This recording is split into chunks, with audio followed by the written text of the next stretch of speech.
જય Shri Swaminarayan students, welcome to the virtual lecture series of serving. બરાબર, તો આપણે રિવિઝન લેક્ચર્સ શીખી રહ્યા છે, જેમાં આજે આપણે રિવિઝન લેક્ચર નંબર 8 ઉપર છીએ. ઓકે, સો આજના લેક્ચરમાં આપણે કન્સિડર કરશું unit number 4, which is levelling and કન્ટુરિંગ.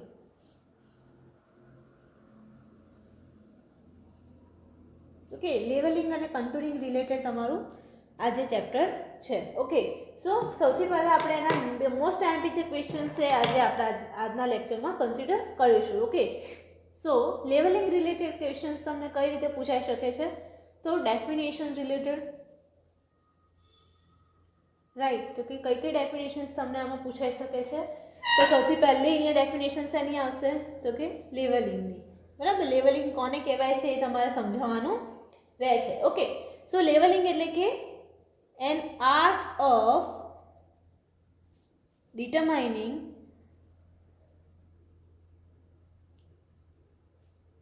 the relative heights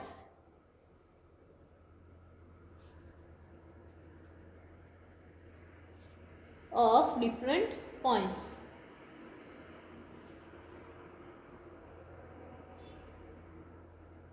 on or below surface.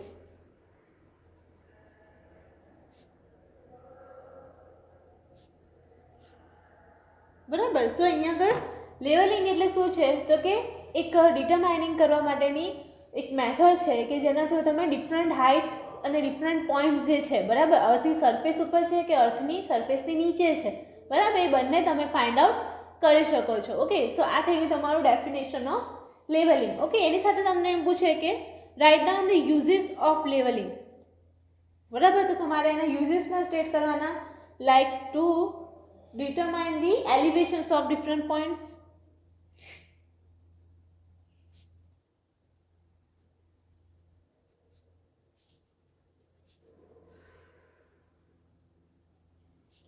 Okay, એવી જ રીતે ડિફરન્ટ એટલે કે to prepare contour maps. Contour maps અહીંયા આગળ તમે પ્રિપેર કરી શકો છો. એ સિવાય alignment of the road.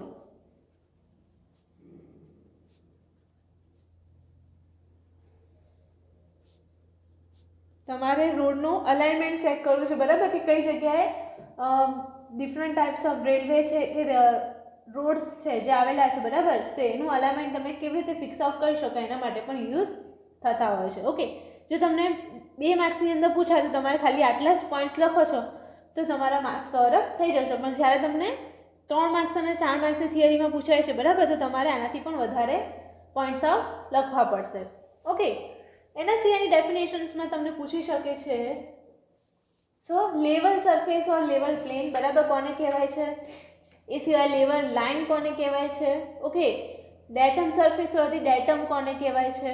Okay, vertical angle કોને કહેવાય? બરાબર, એ ટાઈપના તમને ક્વેશ્ચન્સ પૂછાતા હોય છે. Okay, most important question is reduce level. અહીંયા રિડ્યુસ લેવલ એટલે શું? એટલે કે આરએલ અહીંયા કહીએ છીએ આપણે. ઓકે, હવે એના માટે તમારે ફિગર થ્રુ સમજાવવાનું રહે છે. બી પોઈન્ટ હોય આપણો કોઈ, ઓકે, અને અહીંયા આગળ તમને બતાવેલું કે 100 આરએલ આપણો વેલ્યુ છે, બરાબર, અને આ આપણી ડેટમ સરફેસ છે.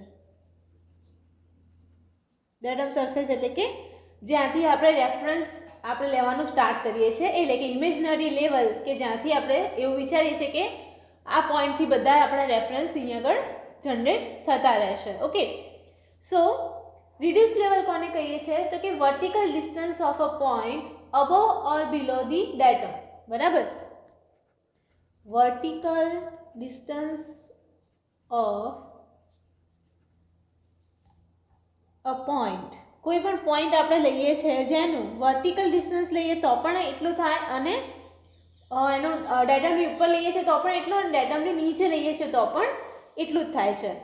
ઓન ઓર બિલો ડેટમ, બરાબર, તો એ ડેટમ સરફેસની ઉપર અને નીચે જ્યારે આપણે સેમ પોઈન્ટ માટેનું વેલ્યુ લેતા હોય એ આપણું થઈ ગયું 100, એટલે કે જે આરએલ આપણે એને કહીએ છીએ, બરાબર. પોઝિટિવ ક્યારે? જ્યારે સરફેસની ઉપર હોય ત્યારે, અને નેગેટિવ ક્યારે? તો જ્યારે સરફેસની નીચેની વાત કરતા હોય. એટલે કે આ પોઝિટિવ વેલ્યુ બતાવે છે અને અહીંયા આગળ જ્યારે લેવાનું હોય ત્યારે -0.00 લખી શકીએ છીએ આપણે. ઓકે, એ સિવાય તમને ડેફિનેશન પૂછાઈ શકે છે ઓફ ધી બેન્ચમાર્ક. બેન્ચમાર્ક કોને કહેવાય? બરાબર. So fixed reference point of known elevation. It is fixed reference point of non elevation. બરાબર, જેને આપણે બીએમ કહીએ છીએ. બરાબર. સો બીએમ આરએલ એ બંને બહુ ઘણી ઇમ્પોર્ટન્ટ તમારા ડેફિનેશન્સમાં આવે છે. બરાબર. સો અહીંયા આગળ જ્યારે પોઈન્ટ ઓફની વાત કરીએ છીએ, ઓકે, સો એ કન્ડિશનમાં જે પણ આપણે ફિક્સ રેફરન્સ લઈએ છીએ કોઈ પણ એલિવેશન માટેનું, બરાબર, એને આપણે કહીએ છીએ બેન્ચમાર્ક. ઓકે, હવે જોઈએ ડિફરન્ટ ટાઈપ્સ ઓફ લેવલ. એટલે કે અહીંયા આગળ નેક્સ્ટ ક્વેશ્ચન આવે છે આપણું ટાઈપ્સ ઓફ લેવલ્સ. ઓકે, જે તમારા જીટીયુની એક્ઝામમાં પૂછાતું હોય છે. બરાબર. સો કઈ કઈ ટાઈપ્સના લેવલ્સ આવે છે? ઓકે, તો તમારે સ્ટેટ કરવાનું. The first one is dumpy level. The second one is V level એટલે કે Y level. Third one is reversible level and the fourth one is tilting level. બરાબર. તમારે ખાલી એનો સ્ટેટસ લખવાના રહેશે. એટલે કે કયા કયા ટાઈપ્સના છે તમારે 1 માર્ક્સમાં કે 2 માર્ક્સમાં પૂછાઈ શકે છે. ઓકે, એ તમે જોવા જાઓ તો ક્વિક સેટ લેવલ પણ આવે છે. 6th one is auto set level and 7th one is digital level. બરાબર. તો અહીંયા આગળ તમારું બે રીતના લેવલ્સ અહીંયા જનરેટ થતા હોય છે. બરાબર. સો તમને ડમ્પી લેવલ પૂછે તો તમારે ફિગર સાથે કાં તો એના ડિફરન્ટ કયા પાર્ટ્સ છે એ તમારે સમજાવવાના રહેશે. એટલે કે ટેલિસ્કોપ હોય, લેવલ ટ્યુબ હોય, લેવલિંગ હેડ હોય, ટ્રાયપોડ હોય. બરાબર. સો એ બધા પોઈન્ટ્સને તમારે ડિટેલમાં સમજાવવાના. ઓકે, નેક્સ્ટ આપણે જોઈએ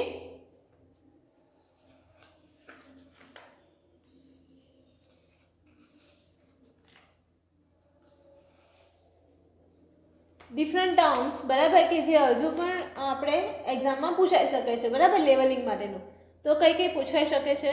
તો એમાં આવે છે એક્સિસ ઓફ ટેલિસ્કોપ કોને કહેવાય? બરાબર. એ સિવાય તમે જોવા જાઓ તો કઈ કઈ, તો કે લાઇન ઓફ કોલાઇમેશન કોને કહેવાય?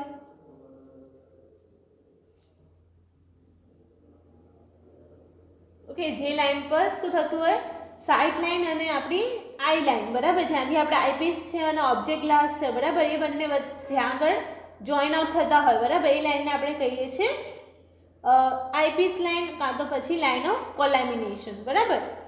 એવી જ રીતે સ્ટેશન કોને કહેવાય, ઇન્સ્ટ્રુમેન્ટ સ્ટેશન કોને કહેવાય, એ પણ તમને પૂછાઈ શકે છે.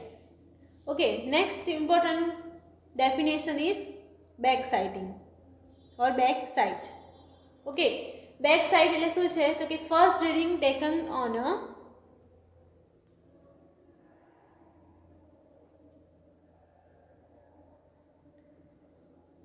staff after the level is set up.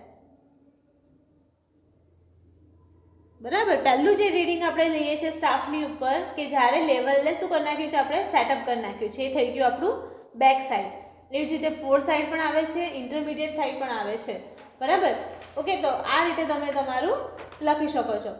પછી આવે છે ટાઈપ્સ ઓફ ટેલિસ્કોપ.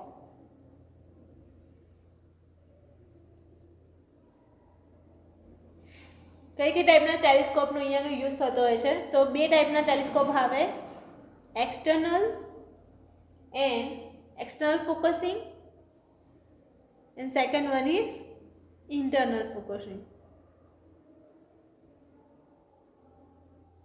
બરાબર, તો બંને ટાઈપના તમારે યાદ રાખવાના રહે છે. ઓકે, હવે એ સિવાય તમને એના ડિફરન્ટ એડવાન્ટેજીસ ડિસએડવાન્ટેજીસ પણ પૂછી શકે છે. Okay, now next important question, which is temporary adjustment of level.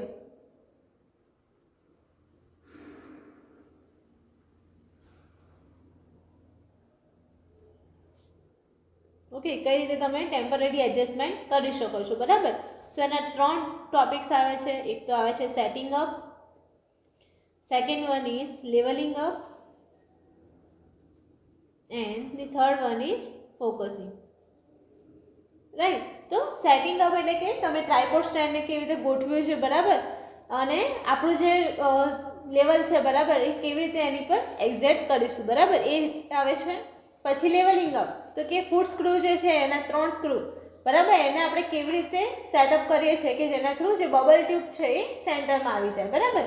So sometimes A 3 foot screw પણ હોય છે અને 4 ફૂટ સ્ક્રૂ પણ હોય છે. ઓકે.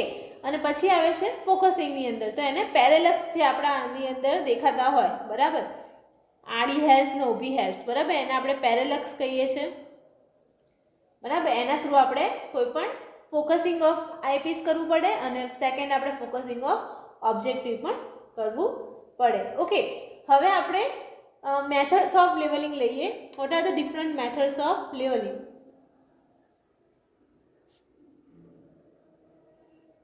રાઈટ. સો કઈ મેથડ્સ એમાં આવતી હોય છે? Like simple method or simple levelling, પછી ડિફરન્શિયલ લેવલિંગ. ઓકે. થર્ડ આવે છે એમાં ફ્લાય લેવલિંગ, ક્રોસ. ઓકે. એવી જ રીતે રેસિપ્રોકલ છે, પ્રોફાઇલ લેવલિંગ આવે છે એમાં, 7 precise levelling, and 8th one check levelling, બરાબર. એ સિવાય ટ્રાયગ્નોમેટ્રિક એન્ડ બેરોમેટ્રિક પણ આવતા હોય છે. બસ આના રિલેટેડ હવે આપણે એક્ઝામ્પલ જોઈ લઈએ કે કઈ રીતે એના એક્ઝામ્પલ્સને સોલ્વ આઉટ કરવાનું હોય છે. ઓકે. એક્ઝામ્પલ પહેલાં આપણે એક ઇમ્પોર્ટન્ટ થિયોરી જે છે correction for curvature of earth and the refraction, બરાબર, એ બંને થિયરી લઈ લઈએ, બરાબર. એટલે કે જે કરેક્શન્સ આપણે જ્યારે પણ કોઈ રીડિંગમાં કરવાના આવે, કયા કયા કરેક્શન આવે છે? એક તો છે કર્વેચર ઓફ ધી અર્થ અને એક છે રિફ્રેક્શન, બરાબર. એટલે કે પ્રતિબિંબ આપણે જે જોઈએ છે, બરાબર, એના કરતાં થોડુંક વધારે નજીક અને દૂર દેખાય છે. એ શેના કારણે? તો રિફ્રેક્શનના કારણે, બરાબર. અને બીજું શેના કારણે હોય? તો કે જે સપાટી આપણી અર્થની કેવી છે? સર્ક્યુલર છે, બરાબર. તો કર્વેચરના કારણે પણ થતું હોય છે. તો કઈ રીતે તમે લખી શકો છો? તો સૌથી પહેલાં તમારે સમજાવવાનું કર્વેચર કરેક્શન, રાઈટ. સો કર્વેચર કરેક્શનની અંદર કઈ રીતે તમે જોવો છો? એટલે કે 4 લોંગ સાઇડ્સ છે, બરાબર. The curvature of the earth affects staff reading. Okay. The line of sight is horizontal but the level is curve, બરાબર. સૌથી પહેલાં તમારે સમજાવવાનું કે કર્વેચર કોને કહેવામાં આવે છે. ઓકે. અને એની ઇફેક્ટ્સના કારણે શું થાય છે?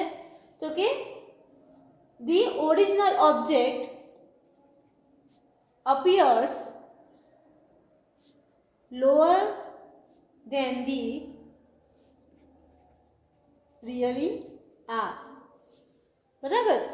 જે ઓબ્જેક્ટ્સ છે આપણને કેવા દેખાય છે? તો કે એ જે પોતાની પોઝિશન છે એના કરતાં પણ નીચેના પોઝિશન પર દેખાતા હોય છે. તો એનું થઈ ગયું ઓબ્જેક્ટ્સનું કરેક્શન્સ, બરાબર. સો એ કરેક્શન્સ આપણે કેવી રીતે ફૂલફિલ કરી શકીએ છીએ? તો એની એક ઇમ્પોર્ટન્ટ ઇક્વેશન છે કે જેમાં CC is equal two d²/2r, બરાબર. જેને કહીએ CC, that means correction of curvature. D એટલે શું થઈ ગયું અહીંયા આગળ? ડાયામીટર ઓફ ધી અર્થ, બરાબર. એટલે કે રેડિયસ ઓફ ધી અર્થ હોય એના પરથી આપણે ડાયામીટર લેવાનો છે. Okay. So D is equal to R is equal to radius of earth જે છે આપણું 6370 કિલોમીટર, બરાબર. અને જે આપણે ડી લઈએ છીએ શું છે? Horizontal distance between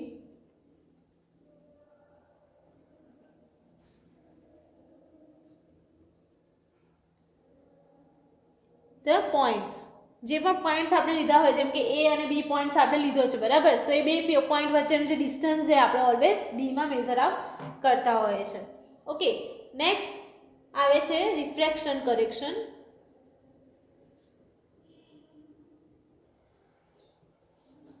okay. સો રિફ્રેક્શન કરેક્શનની અંદર CR, જેને આપણે કહીએ છીએ રિફ્રેક્શન કરેક્શન, અને એનું ઇક્વેશન છે 1/7 ઇન્ટુ d²/2r. બરાબર. સીસી કરતાં એને આપણે શું લેવાનું છે? 1/7 ભાગનું. બરાબર. એ જે ઓરિજિનલ સીસી છે એના કરતાં કેટલું છે? 7 ગણું નાનું છે. રાઈટ. અને સીઆર જે છે ઓલવેઝ કેમાં આવે? પોઝિટિવ વેલ્યુમાં જ આવે છે. ઓકે. ડી તો તમને ખબર પડી ગઈ કે હોરિઝોન્ટલ ડિસ્ટન્સ બિટવીન પોઈન્ટ્સ છે, અને આર છે આપણું radius of the earth. Okay. અને તમારે ફિગર થ્રુ પણ એને સમજાઈ શકો છો, એટલે કે તમારે ફિગર ડ્રો કરવાની બે પોઈન્ટ વચ્ચેની. ઓકે. અહીંયા કોઈ ઓરિજિન ઓ છે, આ એ પોઈન્ટ, અહીંયાથી એનું કરેક્શનનું બી પોઈન્ટ. બરાબર. ડી અને સી. બરાબર. તો આ ઓરિજિનલ પોઝિશન એની અહીંયા છે, અને આપણે પોઈન્ટ ક્યાં લઈએ છીએ? આ પોઈન્ટ પર. બરાબર. સો આપણને જે ડી જોઈએ છે, બરાબર, એ ડી એના પર ડિપેન્ડ કરે છે. ઓકે. સો હવે કમ્બાઇન કરેક્શન લેવું હોય આપણે તો કેટલું થશે? તો કે સી ઇઝ ઇક્વલ ટુ મોટું હોય એમાંથી નાનું બાદ કરવું પડે, એટલે કે સીસી માઇનસ સીઆર. બરાબર. એટલે કે સીસી માઇનસ સીઆર આપણે જે કરીએ છીએ એના થ્રુ આપણને કમ્બાઇન કરેક્શન મળે છે, જે 0.673 d² જેટલું કહેવાય. જ્યારે આપણે બંને વચ્ચેનું ડિફરન્સ ફાઇન્ડ કરશું એ આપણને 0.67 જેટલો મળે છે. ઓકે. હવે આજના લેક્ચરમાં આપણે આટલું કન્સિડર કરીએ છીએ. ઓકે. સો નેક્સ્ટ લેક્ચરમાં આપણે એરર્સ કઈ રીતે આપણે એલિમિનેટ કરી શકીએ. બરાબર. પછી જે આપણા થિયોરીઝ છે, ઓકે, જેમ કે કન્ટુરિંગની થિયરીઝ જે છે, એક ઇમ્પોર્ટન્ટ કઈ પૂછાય છે એ પણ આપણે ચેકઆઉટ કરીશું. ઓકે. સો આજના લેક્ચરમાં આટલું. I am Krishna Panchal, signing off on this not.